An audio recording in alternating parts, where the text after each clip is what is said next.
Taylor, I'm Giulia, the artistic director of the Sag Harbor Cinema, and I'd love to introduce you to our guest, Lee Grant, and I'm gonna leave the conversation to Taylor Purdee, who is an actor, a director, and he had curated this wonderful series of Lee's documentaries. And Taylor, while you start, you can also tell us how you have put together this series and have you met Lee. Thanks, Giulia. I met Taylor when he was in his producer mother's belly. His mother, Roberta, has produced many of our documentaries, and I've known her since she was a little girl, practically. So Taylor is a filmmaker himself, and he has simply grown into the film business between his mother and me. Is that a real introduction, Taylor, or not? I'd say that's definitely a pretty introduction. He's family.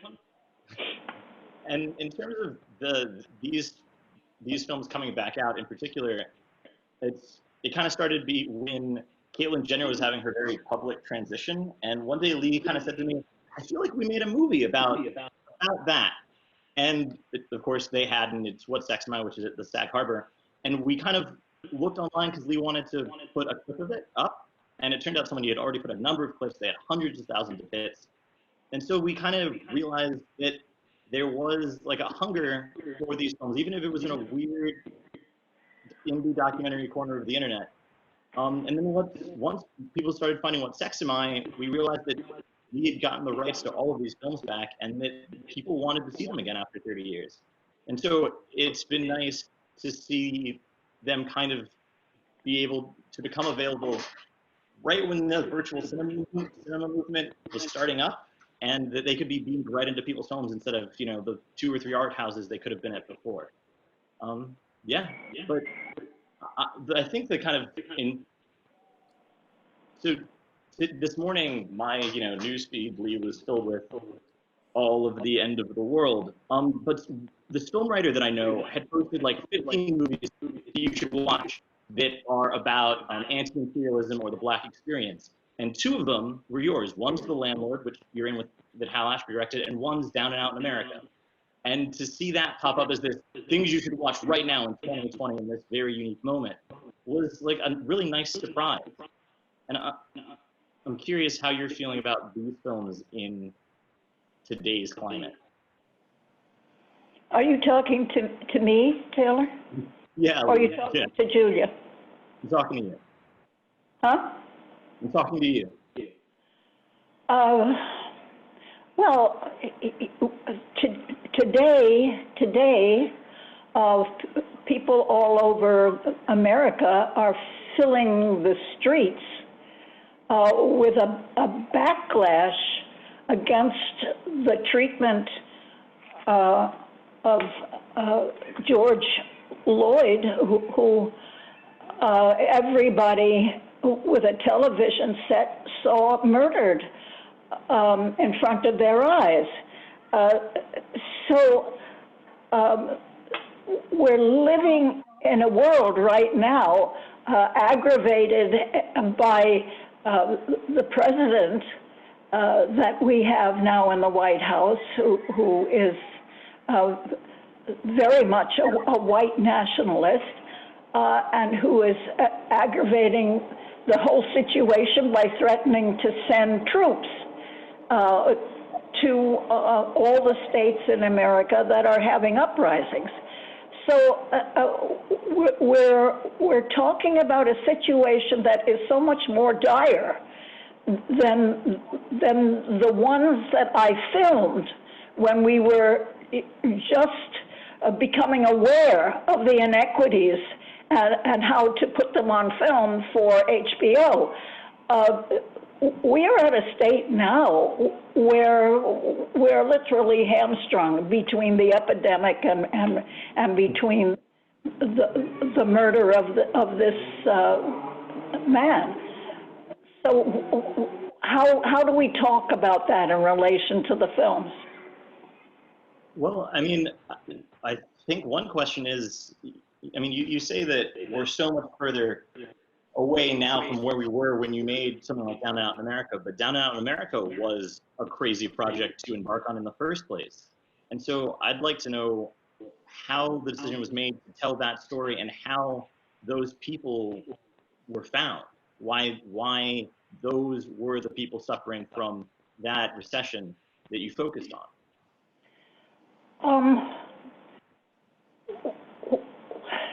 It was a time, what was the year, Taylor, that? 85, 86. 85, 86. It was when you first started to see people like yourself out on the streets, homeless for the first time. I mean, there'd always been people with pencils and people beggars and people saying, have you got, this was people who you identified with.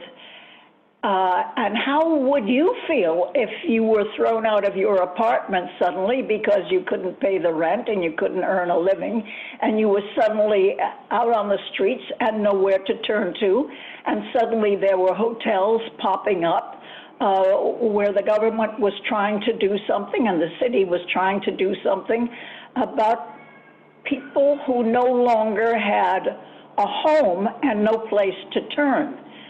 And when I broached this subject to HBO, they said, well, yes, maybe it's not really rampant, but, you know, all right, if that's something you want to explore, fine.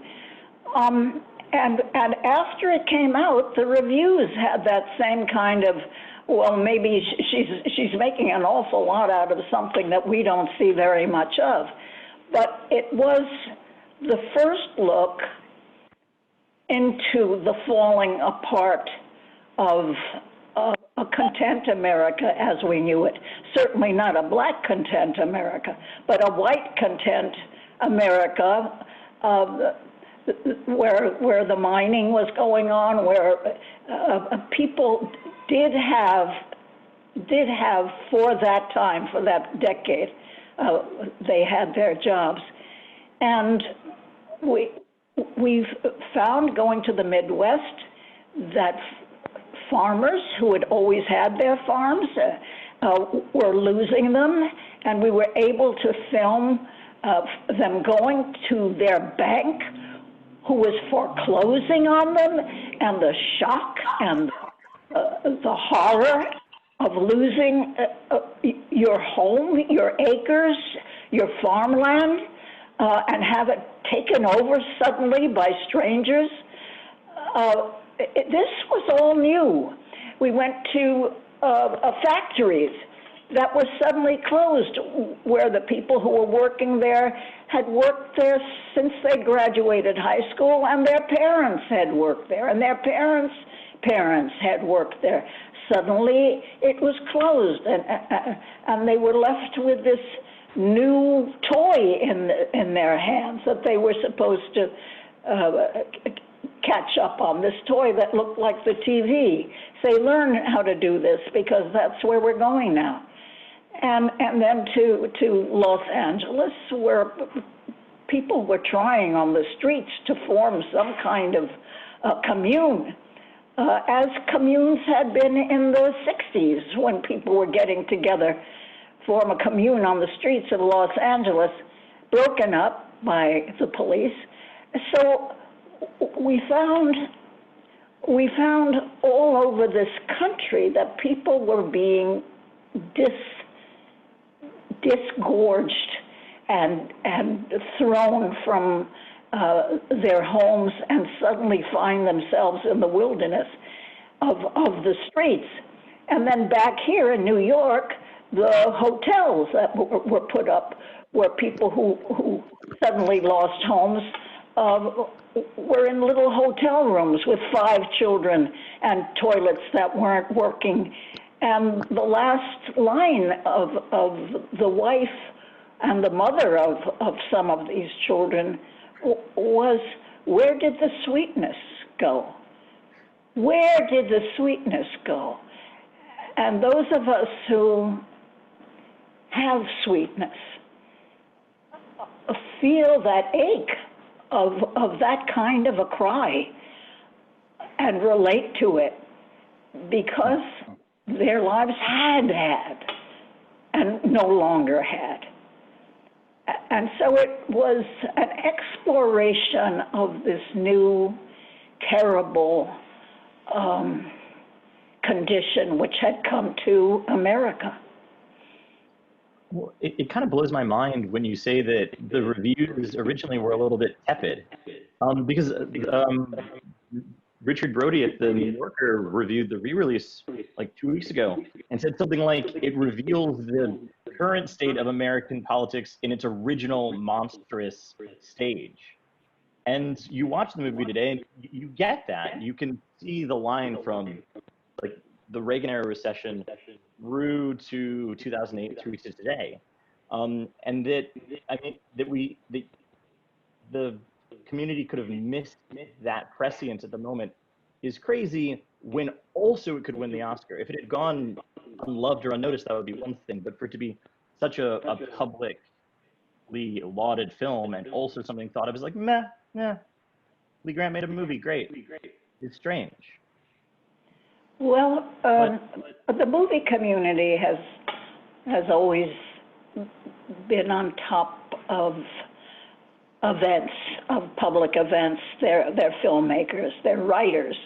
The actors have always been political and active, so that these were the people who voted on the documentary and who certainly were aware of what was happening in their community. That's a really good point. And actually, the idea that the actors and the filmmakers are plugged in, I think maybe answers my next question, which is, how do you move from the huge career you had on screen to making these films about the forgotten corners of America? Well, I had been in a forgotten corner of America myself. I was an actor who was blacklisted for 12 years during the Joe McCarthy period.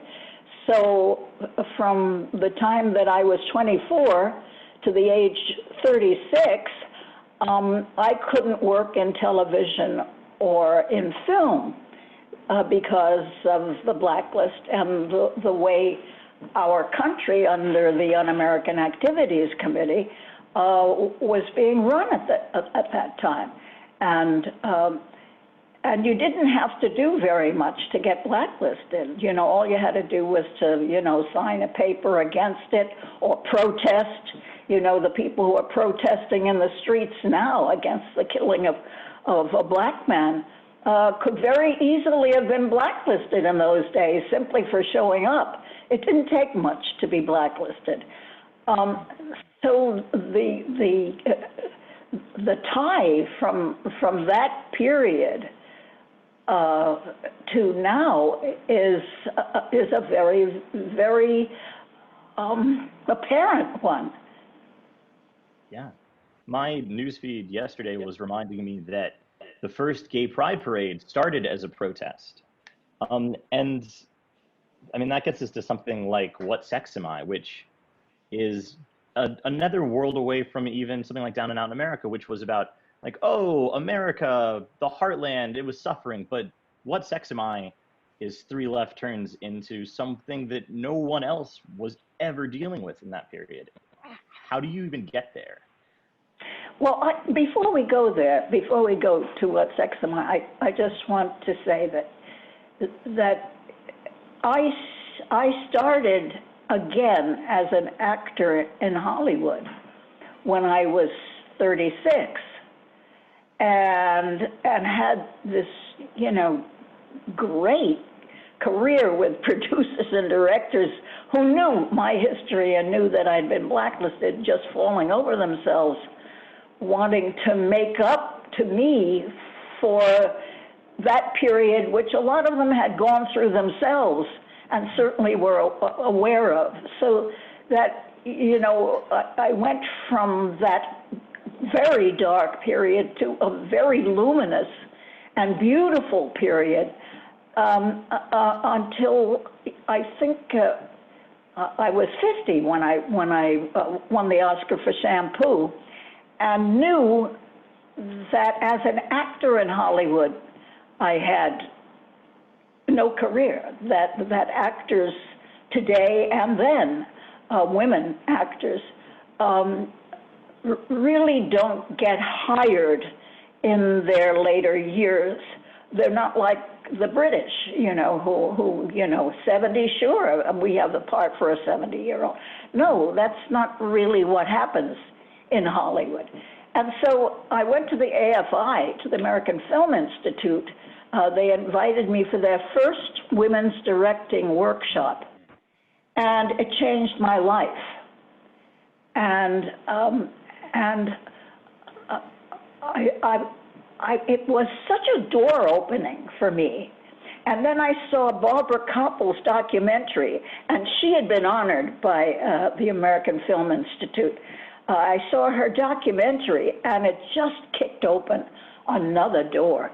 I mean, to go from being blacklisted where you have no voice at all, to being an actor in Hollywood where you're scared of being too old or of opening your mouth, and having your career stopped again in some way, to going into documentaries and being able to fight, to stand on your feet and show on film the inequities of what's happening around you, things that were certainly down and out, was certainly something equal to and worse than the conditions that I lived through in the blacklist period. So it gave me a new career, a new voice, and a new way of getting back at the enemy, actually, at the enemy, because I think that we have an enemy. Hello? Yes. Joe? Yes? We're on the line, honey. Oh, because it rang. That was the producer of Down and Out America, your husband. Absolutely. My husband, Joe Fury, who is the producer of all the documentaries. And I've heard you talk about your directors from the 70s, like Hal Ashby and Norman Jewison, being so aware of what you had gone through and that making them want you for their films. And I'm curious about that period is so beloved now because those films had a social awareness that is kind of unique in like American film history. And I'm curious, I don't know why you feel like those guys could be as aware as they were and make the films that they did. Well, Norman Jewison made deeply political films. The first really important film that I made, and it was within the first 2 years that I was in Hollywood, was the film starring Sidney Poitier. In the Heat of the Night. In the Heat of the Night, and Sidney Poitier was the first real leading man star in Hollywood. He was the leading man. He was the romantic lead. He was as brilliant an actor as he was gorgeous. And in the Heat of the Night was the story of a very smart detective being caught up in a dumb southern town where he really has to solve the crime. And it was this whole tipping to, well, the right or the left. It would be tipping to the place where we should be now and aren't, where it's the black detective who is so brilliant and solves the problem. And the part I played in it was a woman of reason, who lost her husband. Her husband was murdered. That was the crime that happened there.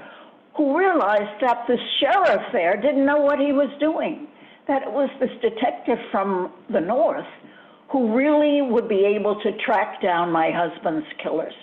And so that was how the whole film was set up. And then Hal Ashby's film, what was the name of that? The Landlord. The Landlord. I mean, it's shockingly brilliant. You know, it was a kid from Long Island, played by Beau Bridges. Beau Bridges, who goes to Harlem and buys a house in Harlem in a black neighborhood, and is completely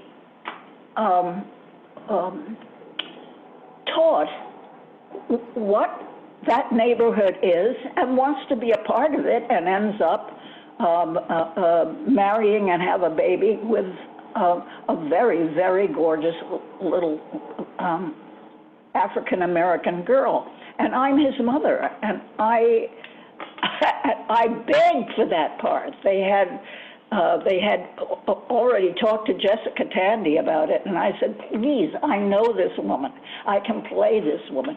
And so they tested me, because the only part that I played before was in The Heat of the Night, which was, of course, opposite totally to the part I played in The Landlord. And I just felt that I was, you know, in the hands of the kind of people I longed to be with. And that whole decade was filled with directors and writers and actors who were on the side of humanity. This last 3 years that we've gone through, with a man in the White House whose lawyer had been a lawyer to the House Un-American Activities Committee, Roy Cohn. Trump's advisor had been Roy Cohn, who had been the advisor to Joe McCarthy, who was the head of the House Un-American Activities Committee. I mean, the connection is not lost on you when you see what's happening in the streets and what's happening to our liberties at this point. So, yes, the lows and the highs, and here we are now. I mean, you've talked about the relationship between the people who were making films at that period in the 70s and their sort of political awareness. And I'm wondering, when you made your move to make these documentaries, was that kind of like, oh, that makes sense, Lee's always been very aware, of course she's making these films? Or was that kind of a surprising move, even though people were plugged in? People weren't leaving, you know, their Oscar stage to go join AFI. Well, as I said, the lifespan of a leading actor in film at that point, for me, did not go beyond 50, and I was 50, you know, and also after the film that I made for AFI was seen by a couple of young students in San Francisco, they asked me to direct a film for them that had been based on a Tilly Olsen novel. And so from that little half-hour movie I made for the AFI, I directed this huge, gorgeous movie with Melvin Douglas and Lilia Kudrova. You're talking about Tell Me a Riddle. Yes, right? It was Tell Me a Riddle, which was shown a couple of years ago in San Francisco, brought it back. Yeah. And I wish it was something that everybody could see, because the performances in it are so utterly remarkable. And the story itself by Tilly Olsen, and the script by Joyce Eliason, is just extraordinary. And so what I try to do with the documentaries in order to get them out to a public, since documentaries aren't, big public events, was to take the problem and write a television script from it and bring it to, ABC, NBC, CBS, and bring the problem in that form as a television drama. And so we managed to do that with several of the documentaries. Yeah. And in one of them, the most remarkable award that I'd received was from the Directors Guild, because the Directors Guild, Directors Guild was mostly all male at that point, and to get best television show from the Directors Guild was really such an honor, so rewarding. You were the first woman, the first female director to win that award, which is crazy. And it was for a television movie with Marlo Thomas called Nobody's Child. Nobody's Child. Nobody's Child. Yes. Wasn't that film shot by? And I have to say one thing. The camera guy on that was Sven Nykvist. Sven Nykvist came from Norway. He was Ingmar Bergman's cameraman. And these cameramen were coming from London, from Norway, to come and work with me on these projects because they loved them. And so these partners that I had, because I don't know about camera, I've only been in front of the camera. I need a partner on the camera who's a genius. And these guys showed up to work camera with me, and the result of it was something that got the DGA on my side. I mean, it was just, as bad as the blacklist period was, so was it like golden with these things that I was able to make. Yeah, I mean, some of the DPs you've worked with, Sven Nykvist is such a crazy example to come from one of Bergman's sets to do this TV special with you. But I was reading recently, Tom Hurwitz's father is having kind of a retrospective of his documentaries, and somebody was writing about this other writer and made a point to say his son went on to shoot Lee Grant's Down and Out in America. And the cinematographers that you had were clearly such great partners, but also the sort of trust you need. You don't just need somebody who can make a shot beautiful. You need somebody who can understand what you're trying to do. Oh, these were partners, heart and soul. Fred Murphy and Tom Hurwitz and Judy Irola on the very first documentary I made, the Wilmer 8. These are my partners. I mean,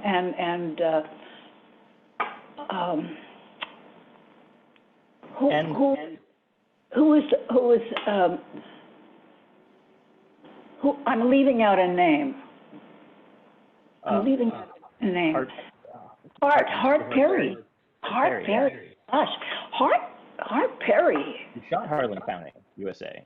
Yeah, I mean, and these are my guys now. I mean, we recognize the work we did, and we recognize each other's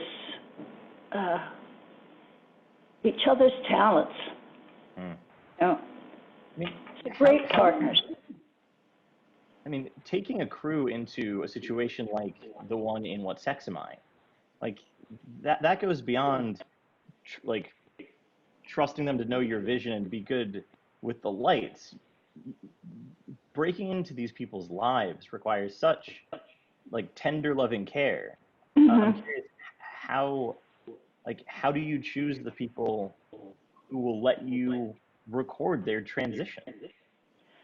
Well, that's a job that my women producers, including your mother, Roberta Morris, was a producer on that. They, like a casting agent, they went ahead and they found these remarkable people in transition, young people, older people, married, unmarried,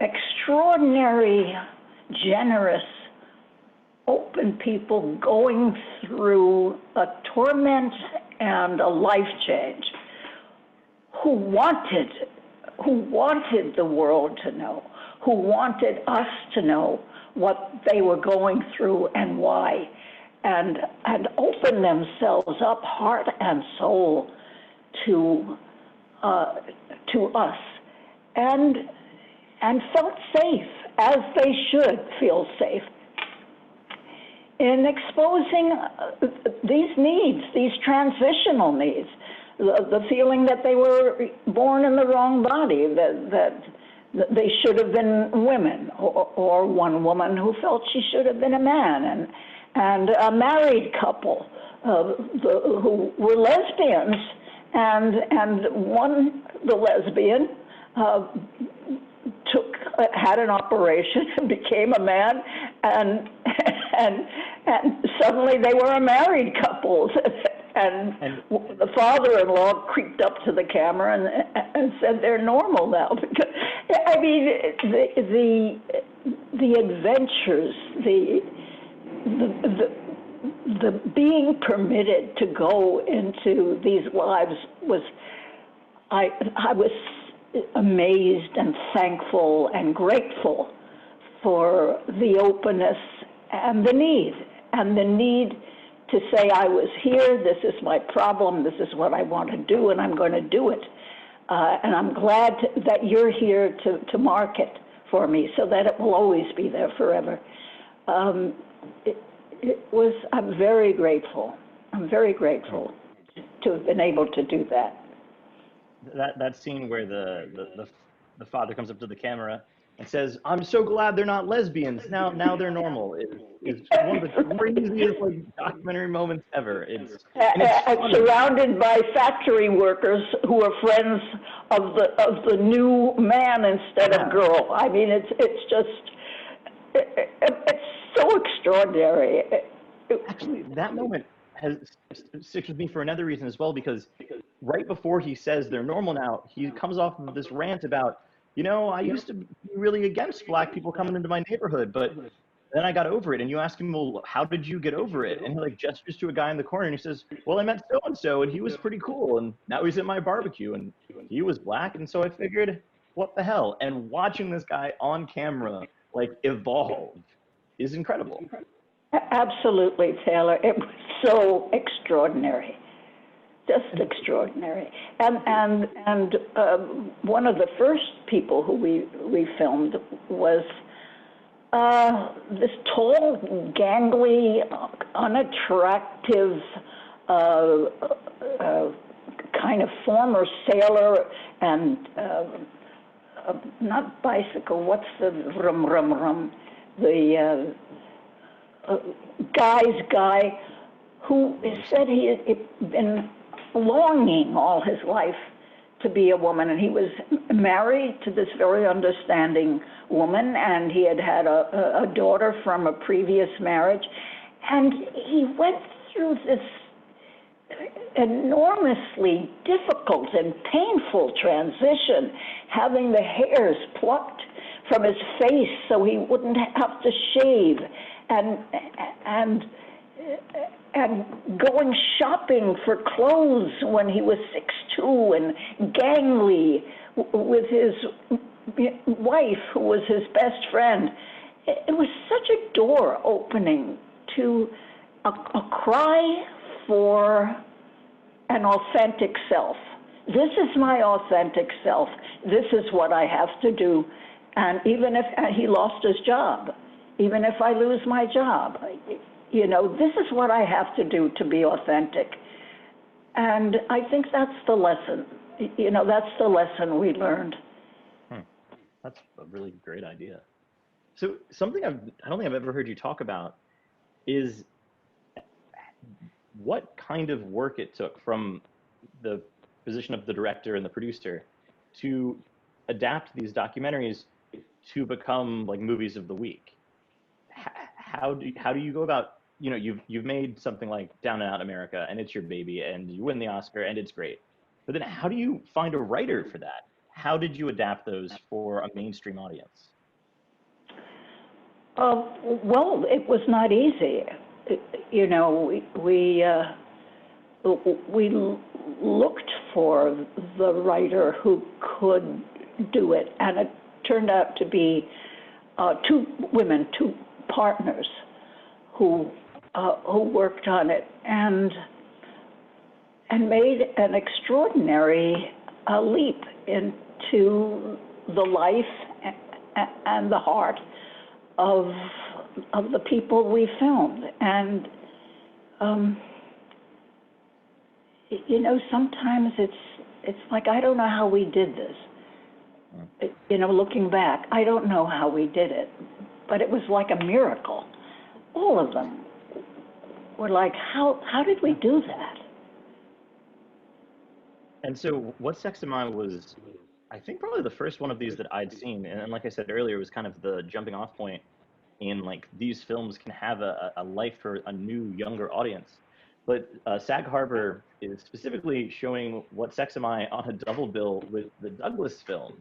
And so we talk a lot about these social action films that you made, but there's this whole other corner of your documentary director life, the biopics of other seminal artists. And I'm curious, like, what part of your director brain switches when you're dealing with something like Down and Out to something like the Douglases? Or is it just the same kind of storytelling? No, not at all.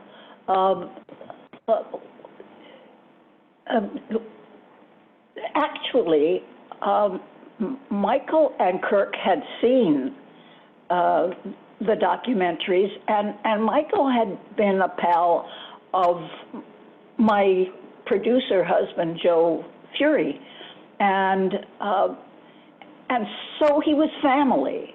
And the very, very first movie I ever made, a detective story, starred Kirk Douglas. So I knew Kirk from when I was really just, a starting out actor, and he was a huge star in that film, and he was, just remarkable. So our lives had been kind of running current, because when I was off the blacklist and acting in Hollywood, Joey and Michael had their reefers, smoking, drinking, never thinking, they were pals. And so as Kirk wrote, so many books and was not filming anymore, the idea for Kirk and Michael to come together and to explore family was a very important one for them. Michael's son had been in prison for selling drugs. He'd written a book about it, and it was something they wanted to normalize. And so we had this kind of reunion where the Douglases and their lives and their careers and their extraordinary talents were explored in the same way as you do any other documentary. It was a remarkable saga, and it was a saga. Yeah. Go on, Taylor. Well, I mean, they're such incredible figures, both in pop culture and in movie culture, but they're also, and you deal with this a lot in the movie, sometimes questionable pop culture figures. and how, like, you talk so much in the film with them about their romantic relationships, and you do it with this great sort of balance of, yeah, that maybe might not have been the best thing to do as a father, but also you had this duty to yourself, your family, or America to go be this sort of unprecedented superstar. And I'm curious about your feelings on that sort of, like, that balance, whether it's like a life career balance, or whether these guys get a sort of like exemplary pass for some things. Kirk was an extraordinary man. Kirk hated his father and loved his mother. His father never ever acknowledged him. He was a hardware dealer in a small town. He never had any money. He was cruel to his kids, and when Kirk became a star, he went back to his hometown. His father never acknowledged him. He found him drinking at a bar, and Kirk at that time was, I think, the biggest star in America. His adventurousness, his power, the kind of power that Kirk sat on, that revenge power, that anger against his father that he was able to use as an actor, that burst of energy that he had, whether he was a young man with a horn, or whether he was champion, and whether he was fighting, or whether he was that, Roman slave rebelling.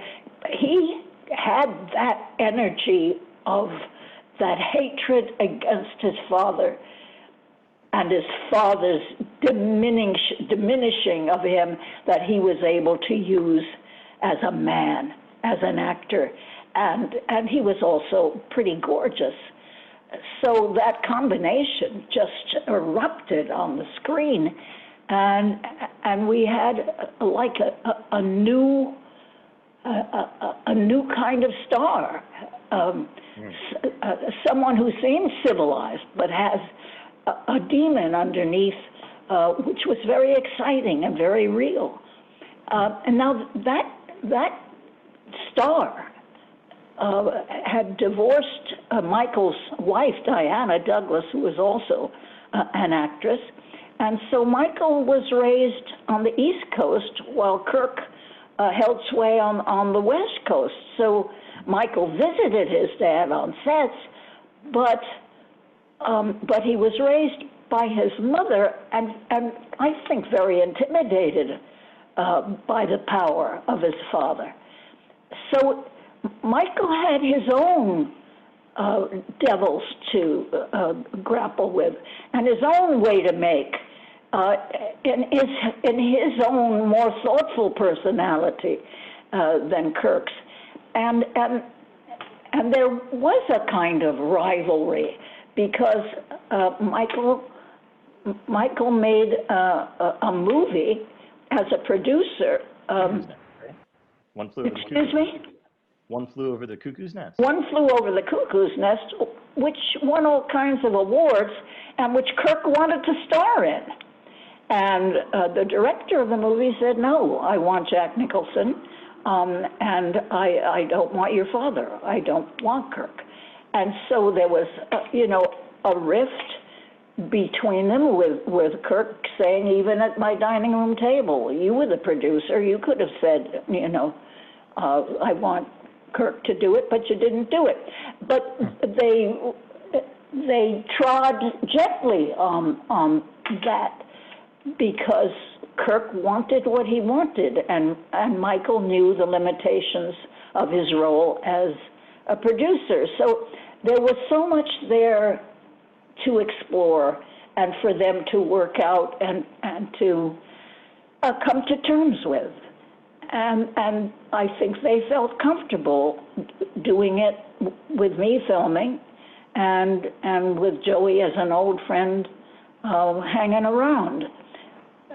So it was a very interesting exploration for all of us.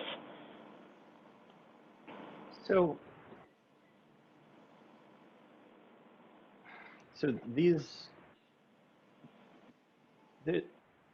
you're sitting at the table with Kirk and Michael for a lot of that film. A lot of it kind of just feels like a dinner party. And Kirk is one or two strokes into things, and there are a number of moments where you feel like there's something elegiac about this conversation, but then he goes on to live another like 15 some years. And I'm curious if how did he stay so sharp and so creative for such a long life? Because even after the strokes, he might not be able to speak, but he can communicate, and he. Well, you know that the fact he had the stroke before we did that film. Yeah, exactly. He had that stroke before we did that film, and he got it because he was in a plane crash where everybody else was killed except for Kirk, and he fought and fought to get his voice, to enunciate, to make words clear. And you can see in the film that he's still fighting to get the sentences and the sense of the sentences out of himself and over to who he's talking to. His courage was so extraordinary and so remarkable. And he became so involved in giving back, in giving money to schools, and creating a theater. And you know, he had a bar mitzvah. Bar mitzvah is for 13-year-old Jewish boys. That's when they become a man. And he had this bar mitzvah, which we filmed,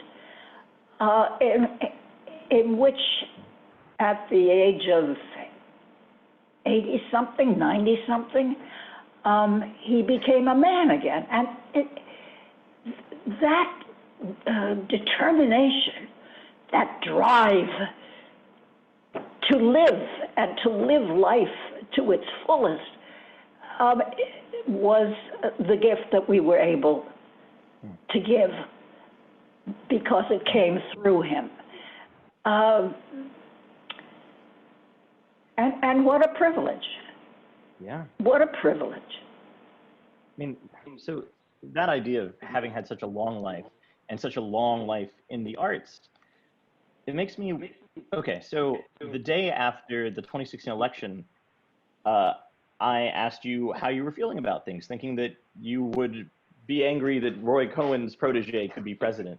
But you said something to me that has always stuck, which was that you'd survived everything else the 20th century had to offer, and we were all gonna get through this too, because we'd gotten through everything that had come before it. But now, you know, today is a pretty crazy news day. It's been a crazy news week or year.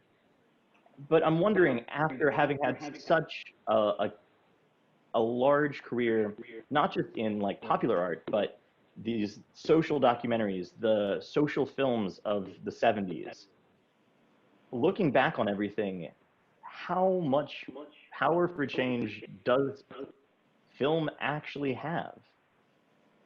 Like, does any of it amount to something?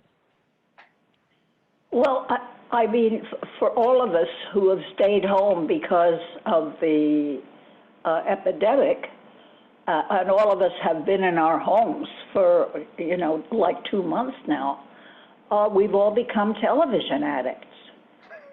You know, nobody, this is virtual film that you're putting on where you people are.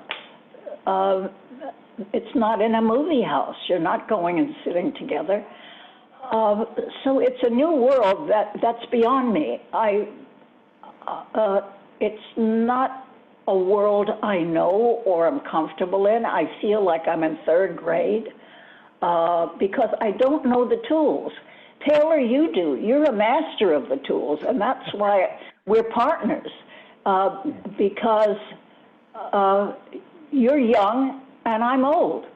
And that's why we're so I need you to translate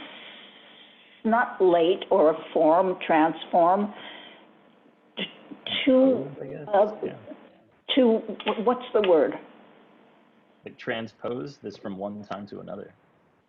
Yeah, from my simpler time and simpler, well, it's like, like I didn't know the camera when I did the documentaries or made the movies, and I needed a genius.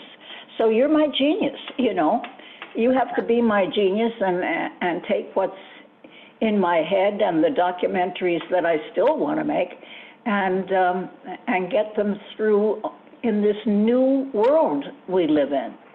Well, that's a good segue. We've got a couple questions, and one of them is, like, you talked about making these films to deal with the social issues of the day, but how would you hold a mirror up to today's world?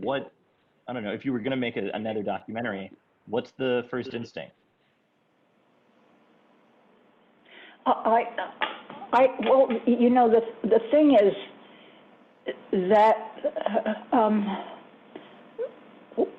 we're in a very terrifying time, and the documentary is now on television every second of the day, every minute of the day. Whether you go from MSNBC or Channel 21, which are stations that I feel at home in, or to Fox News, which is the one that Trump feels at home in and uses as his trumpet.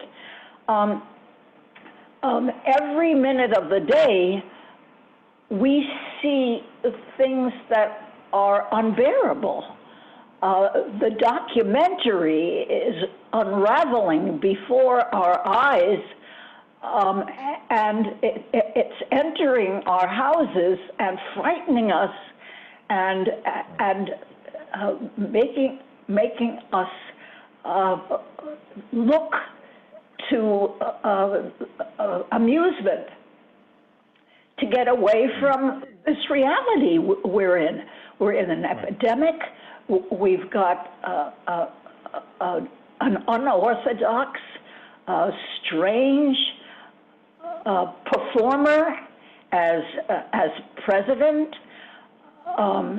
We don't know if the elections will be true, or if outward interference, if Russia or other elements or his people can take over internets. That's something that we have a fear of because it's out of our hands. And he doesn't want the post office to send out mailings for us to vote. He wants the government to take over the post office. Well, if we voted for him or against him, and the government has property over the post office, it could be altered. I mean, there's no question about that. And he is, totally untrustworthy. So I think that in this new world with these new devices, we feel shaken because the old truths are not working for us. And new mechanical elements are coming in that are being foisted on us by people who do not want the same things that we do and who want to run the world. So we're at a crossroads. We're at a crossroads. The world is at a crossroads. And very much depends on Biden being elected. Our future, morally, democratically, in every way, depends on a Democratic president at this point. So, I mean, the idea of... It's hard to top that, Leaf. This is Giulia, and picture you gave us. And I want to encourage Taylor to open this if there are questions from our audience, but it's pretty indelible what you just said. Yeah. I'm very glad to hear that, Giulia.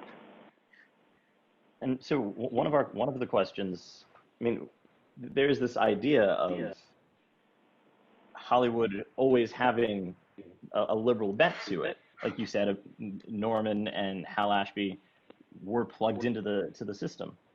And somebody's wondering, coming from Hollywood, which is, a different place than the rest of the world, how did you get these people who weren't just, quote, average Americans? They were people from the fringes, from crazy other walks of life than yours. How did you get them to open themselves up to you? In what? In what are you talking about? In the documentaries. In Down and Out. Let's say What Sex Am I? People are yearning to talk. I mean, the thing that you find out was that people are hurt and are hurting, and they are holding so much inside. Whether it was the first documentary that I did, which was the women in prison, who were imprisoned because their husbands threatened their lives, and they hit back. In all of these documentaries, the people can't wait for an ear to say, this is what happened to me. This is why I did this. Please listen to my story. And as an actor and as a person who had been through 12 years of you're on the bad side, you're not on the good side, I'm feeling for myself that I was indeed on the good side.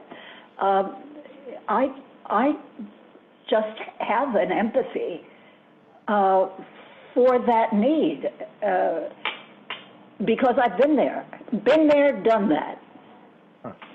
Did your recognizability ever create a barrier? Was there ever a sense of like, why is the lady from Detective Story in my living room? Or did that make them more open because they felt like they knew? I rarely has. I don't think anybody. Okay. I don't remember that ever coming up because you show up in such a different part of yourself. Yeah. You're not acting. There's no character. Certainly, they would never recognize me from a lot of the character parts I did. So it's a fresh. No, I don't remember anybody ever recognizing me from film. Okay. So there's another question here that actually I don't think I've ever heard you talk about, which is, it's difficult enough to have to deal with the rejection of a normal actor's life where you go for a part and you don't get it. But after having been blacklisted, how did you have the wherewithal to come back blazing and then age out and come back a second time as a director? How did you not get stopped? I was so angry. I was so angry during the blacklist. And, I was a very kind of middling student in high school, and I only had a high school education. I went right into acting at, with Sandy Meisner, and the blacklist was my college. It was a curtain opening on a perception of democracy, of what people can do to other people. and I was teaching. That's how I earned a living during that time. And I was surrounded by people I really admired, writers and actors, musicians who I wanted to be in their company.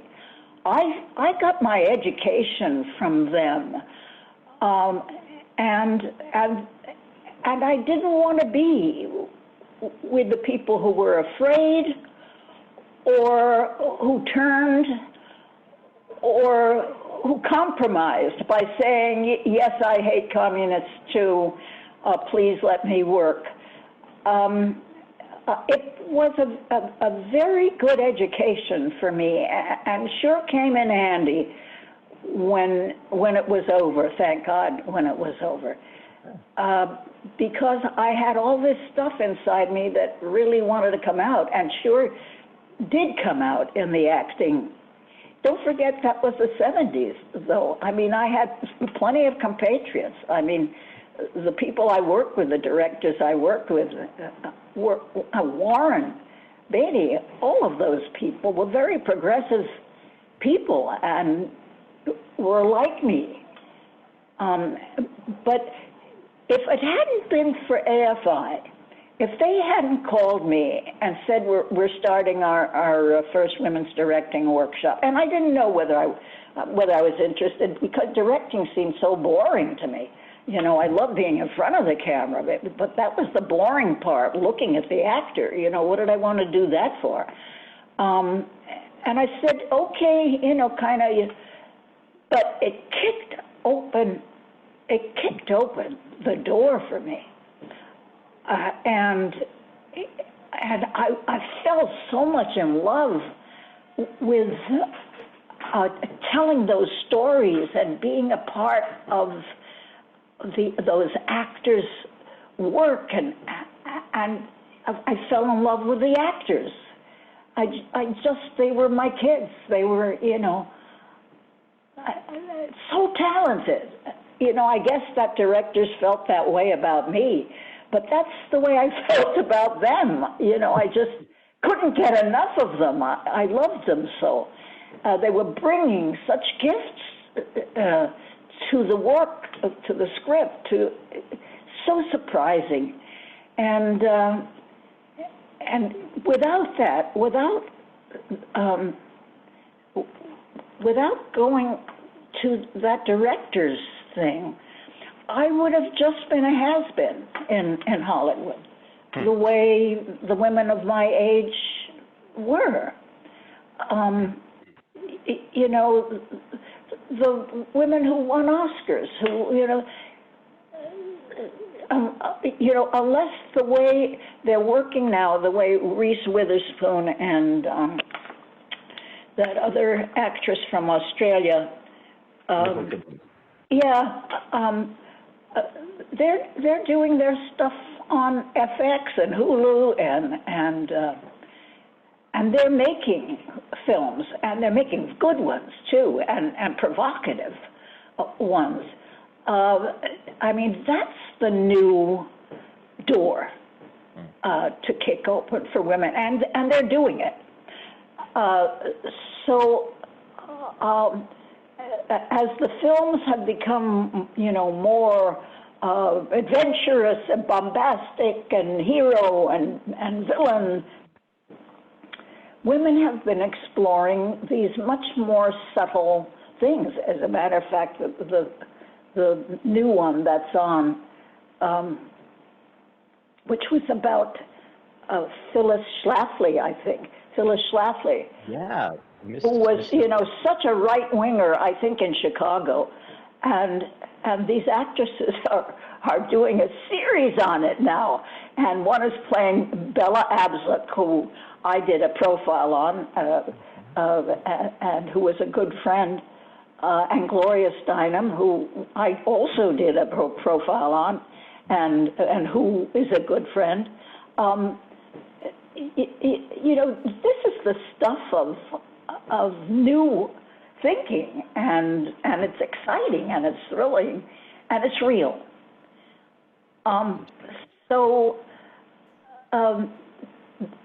That that is what's becoming the trend and the opening for us, for thinking people, for caring people, for people who want a democracy and who are waking up and fighting for it.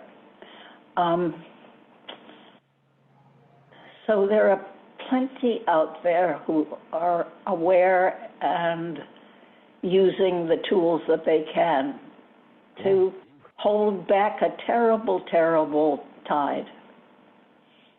Yeah. And I mean, it's been great to see your films come back and be recontextualized by our current terrible, terrible tide. Yeah. And I think the last thing to say about that is just that it's been a crazy, crazy week, and there are, I think, comforting lessons to be learned from our mistakes of the past, the things you captured in all of these films. And I don't know, unless you have any sense of, having made it through the last 90 years of insanity, how we're going to make it through the next. I guess we'll just keep on hoping. Well, it's up to you, Taylor. Great. Just remember, Taylor, everything depends on you. I love the line.